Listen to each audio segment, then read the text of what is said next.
Welcome back, and in this video we will write the actual markup which is required for making the game. I am in my index.html file and let me zoom a little bit so you guys can see clearly on what I am writing on the screen. And let's start. So I will be using the power of Emmet to reduce the time writing the code. So let's start. I will create a div having class container, and this div will hold each and everything on this page.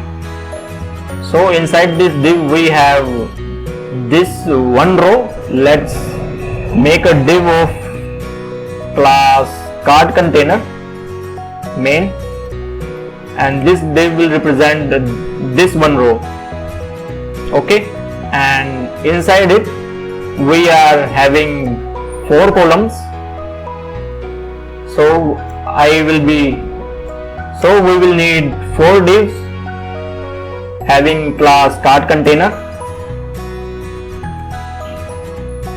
and let's say it also have a class of card container 1 and ID of card container 1.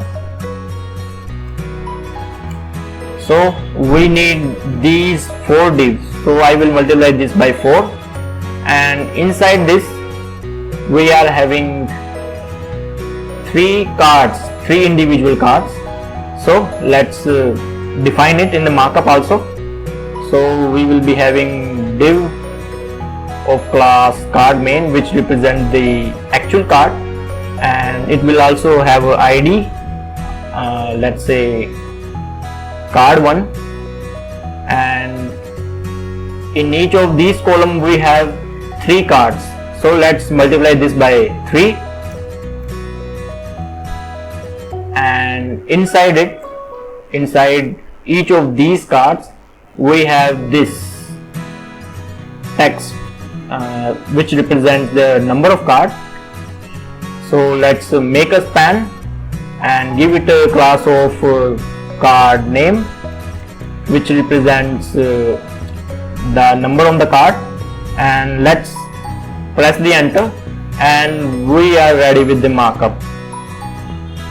So that's the power of Emmet. So now we are only left with writing specific IDs and classes only. So let's do it quickly. It will be having a ID card 1, card 2, card 3.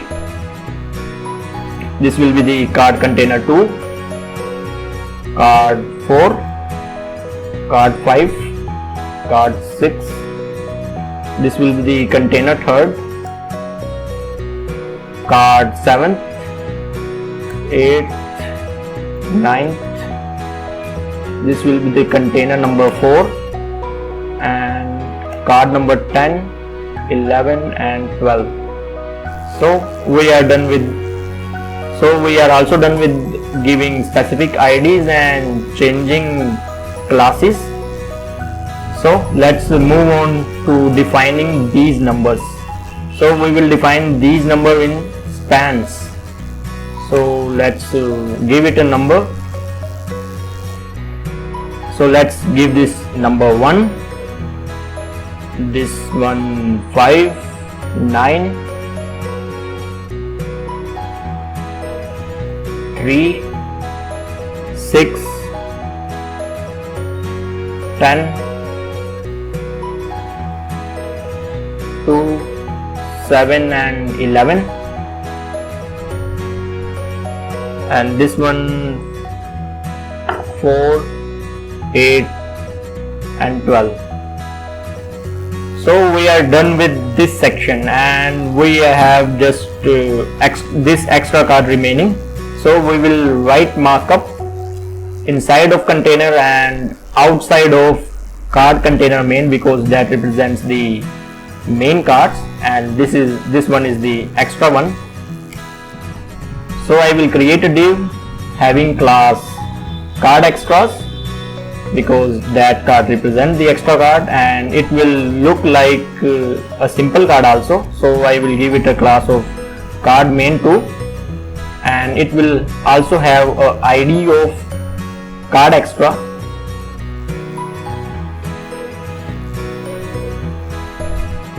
And inside this we also have to define the card name, so let's do it too.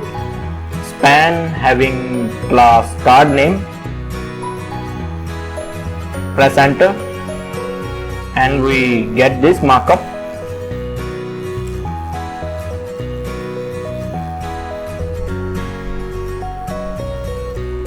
So here the card name will be add more, because this will add more cards.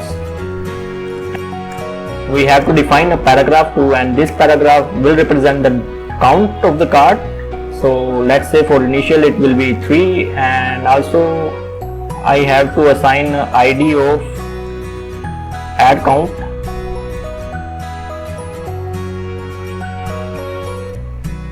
So we are almost done with the markup. So let's run it on browser and let's see how it looks like without styling.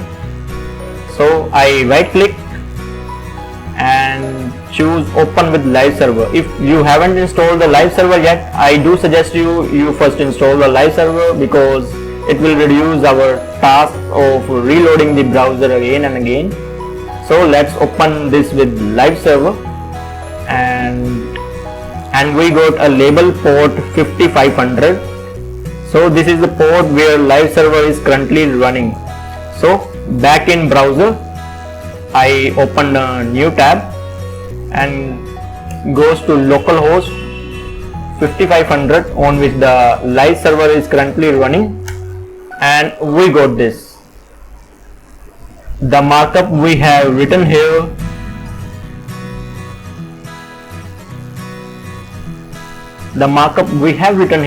looks like this in the browser, and actually it looks a little bit horrible because it doesn't look like our actual card game, but we need to apply the styling too, and we will start applying styling in our next video. So we will start styling the app in our next video. So hope you enjoyed this video. Please do subscribe my channel, and I will see you in the next. Thank you.